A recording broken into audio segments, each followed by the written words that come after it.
Miami Heat fan base, they get their money's worth. Every night. This is must-see, must-be TV and action live. We knew what it was like watching between the turnovers and the missed threes, but what's it like coaching it and still having to squeeze? I don't know. I'm still feeling it in my stomach. Now, the thing that I mentioned to the team, and it's tough to really believe, a head coach,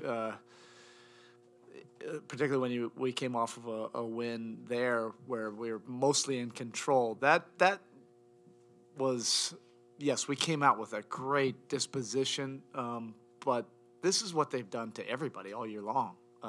They have the fastest hands. They have great anticipation in passing lanes. They have a way of getting deflections or kick balls better than any other team in the league. So this was just more of who we tried to prepare for when we played them in New Orleans. And yes, it was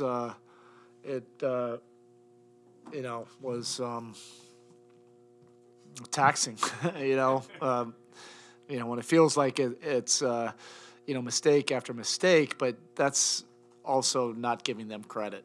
They are really good at what they do. They play extremely hard, and I think the last 4 minutes of the second quarter and probably the last 4 minutes of the game were the best we were, and that's probably obviously when it mattered most. But we had some really good execution down the stretch, and Kyle was a major part of that. They were bottling up some other stuff, and he just kind of went vintage there and made a lot of big plays going down the stretch. At the end, though, the inbounding troubles, we've seen that. That's the third time this year Kyle's had to call successive timeouts. How do you sort of remedy that? Yeah, we'll go to work on that. It's an alignment I've used for a long time. Ironically, it really stems from our playoff series against Toronto when he was with Toronto a long time ago. We were struggling inbounding the ball, and we had a bunch of people there. So I know probably everybody's saying, well, you got to run some actions. It just brings more defenders there. We've gotten a lot of good mileage out of this alignment, but we probably do need to evolve and add a couple things, and that's what I'll go to work on. Hopefully we'll be in these situations a lot more. We're in control, and we have to inbound the ball to get free throws to get the win. That was a good fake. Well, it was a fake, because I don't remember asking for it. But we needed some more of those pass fakes tonight. I was always good at that, just not so much at the shooting part. You mentioned Kyle being vintage. It's rare that he looks for his shot. To me, it's rare that he's quintessential. He's going to try to find the right play. Those 5 trips, he was going to shoot the ball, it seemed like, no matter what. Is that something you've encouraged him to do, or is that just a read and react sort of moment? Well, no. For this particular stretch, that last 3 minutes, he read that intuitively. Anytime we were trying to make a pass, they were getting a deflection or steal. So it was more get to an action and let's get a shot on goal. And I think he felt that, he understood that. Now, going forward, yes, what we're trying to do is find a balance where everybody can be aggressive and assertive, and we don't want him to get lost in the sauce. We need some more minutes and games where, that group can play together, where they can figure it out. We can work on it, we can coach it, we can watch film. Ultimately, they need, the time under fire in the game. But, certainly when he's aggressive and you have to play him in pick and rolls, that makes us much more dynamic. And then we have to figure out a way where we can get Tyler involved in those, and Bam involved, and Jimmy involved, and all of those things, which we will, because everybody wants to make it work, and that's the most important aspect of it. And then as they get more experience, they'll understand time, score, when to do it, and where the best collaboration can be.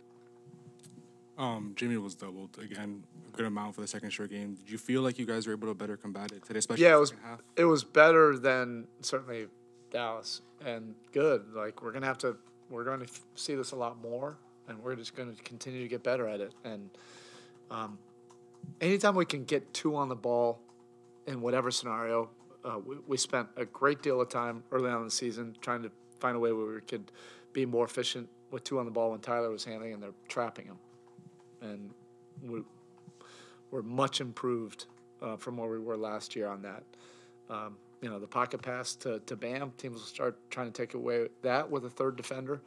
That's going to now allow him to be more of a playmaker who he was, and find open shots for other guys.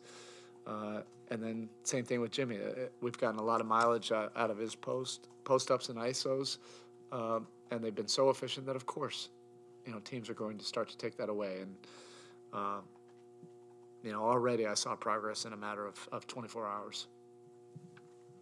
We've seen sort of the breadth of Bam's skills as far as covering different coverages all throughout this season, but why are games like today more appropriate just to have him jump out onto CJ and switch that almost all game?